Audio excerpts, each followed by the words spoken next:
Hello, my amazing grade 2 artists. Today is our second day working on our final optical illusion. Last class, you did all of the straight line grid for the background and colored in all those squares. If you've not finished coloring in those squares, please do that first. You may also choose to take a zebra marker and outline the pencil lines to create a consistent black outline for all of those lines. Today, our goal is to create the curved lines for the inside of our sphere. To do that, you will need a pencil.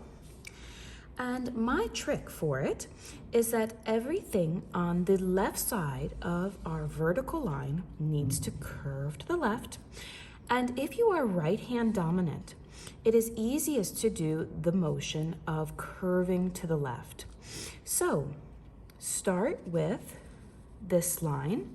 And remember, our grid lines are coming from the straight lines on the background. This is intended to look like a bubble on top of our checkerboard.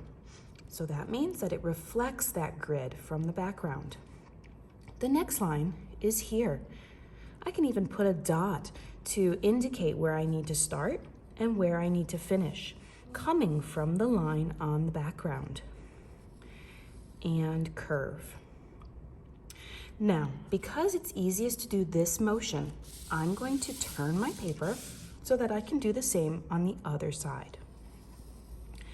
Curving to the left, curving to the left.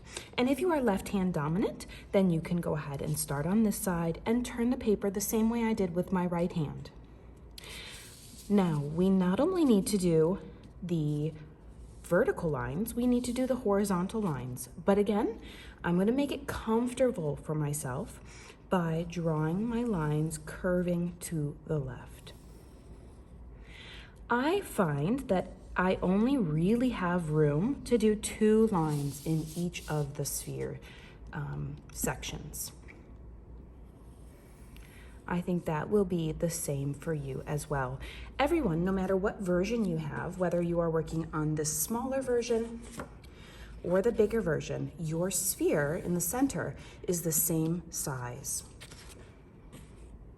Now that I have gone ahead and drawn my 2 lines going to the right, to the left, up and down, I now can also take my zebra marker and outline them as well. But I am now going to show you a little bit about how we want to color our sphere. When we begin coloring, let's go ahead and start here on the very left side, closest to our straight line. Because this one was white in the background, we are now going to make this one blue. White, blue, white, blue, and white, and then this one will be blue. Even though it is hidden behind, that is correct.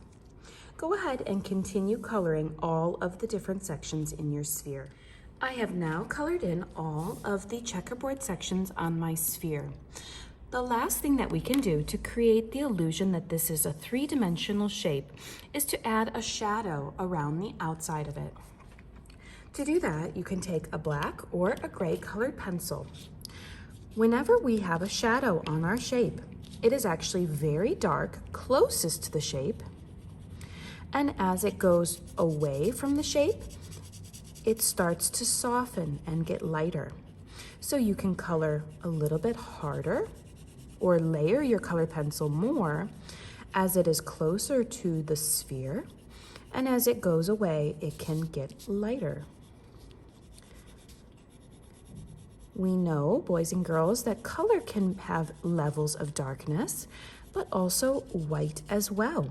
So don't worry about it being in those white checkers, because they also need to have a value change.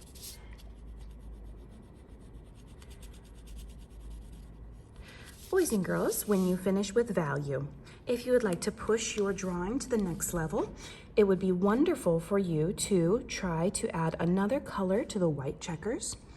Or another thing that you may experiment with is if you have used blue or green or whatever color you've used, try finding a darker version of that color You may even want to experiment with another color, like I'm going to choose violet, and adding some value changes to the shapes, the squares that are along the edge of your sphere. This can create a really interesting illusion that our shape is changing. All right, boys and girls, your goal today is to work on the curved lines for your sphere, coloring them in, and creating that illusion even further using value as shadow. Okay, boys and girls, you may begin.